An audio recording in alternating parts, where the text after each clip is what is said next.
Hello, dear listeners, and welcome back to Book Summary 5, the 5-Minute Summary channel. I'm Sammy, your host. Today, we're diving into A Clash of Kings by George R.R. Martin, published in 1998. This is the second book in the A Song of Ice and Fire series, which inspired the hit TV show Game of Thrones.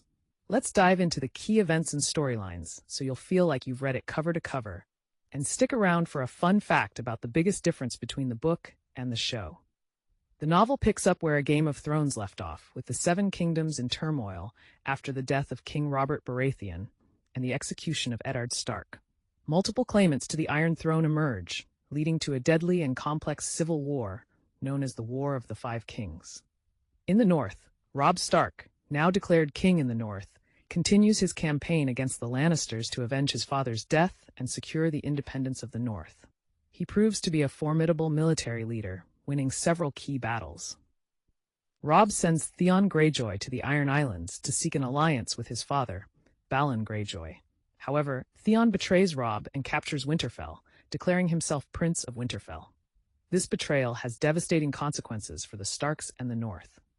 Meanwhile, in King's Landing, Joffrey Baratheon sits on the Iron Throne, ruling with cruelty and capriciousness. His mother, Cersei Lannister, serves as the Queen Regent, manipulating court politics to maintain her family's grip on power. Tyrion Lannister is appointed as Hand of the King by his father, Tywin, to keep Joffrey and Cersei in check. Tyrion proves to be an effective but ruthless ruler, making strategic moves to strengthen the city's defenses against impending attacks. Stannis Baratheon, Robert's elder brother, declares himself the rightful king, having learned the truth about Joffrey's parentage from a letter sent by Ned Stark before his execution.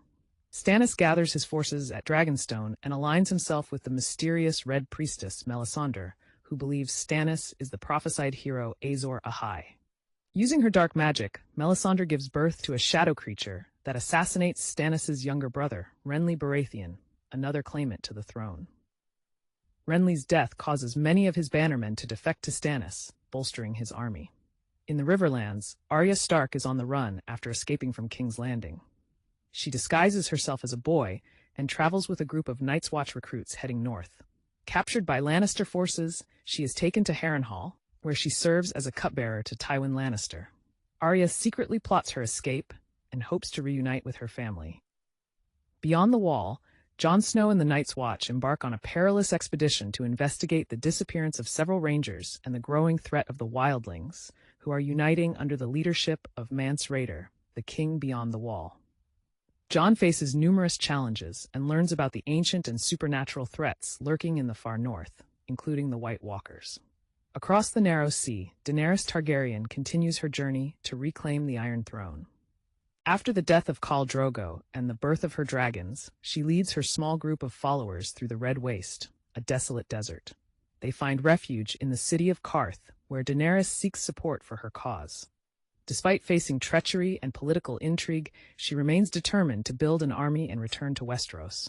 The novel reaches its climax with the Battle of the Blackwater, where Stannis Baratheon's forces launch a massive assault on King's Landing.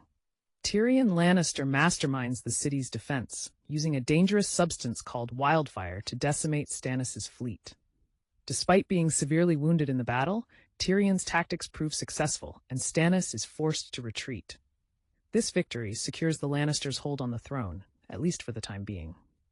In the aftermath of the battle, the political landscape of Westeros remains as volatile as ever. The War of the Five Kings continues, with each faction maneuvering for power and alliances shifting constantly. The fates of the key characters are left hanging, setting the stage for further intrigue and conflict in the series.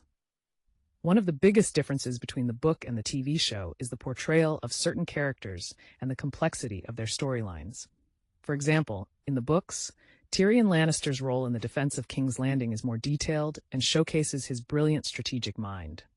Additionally, the character arcs of Davos Seaworth, Stannis Baratheon's loyal follower, are given more depth and nuance in the books compared to the show. In conclusion, A Clash of Kings is a complex and gripping continuation of the epic saga begun in A Game of Thrones. George R.R. Martin masterfully weaves together multiple storylines, rich character development, and intricate political machinations, making this a must-read for fans of fantasy and political drama.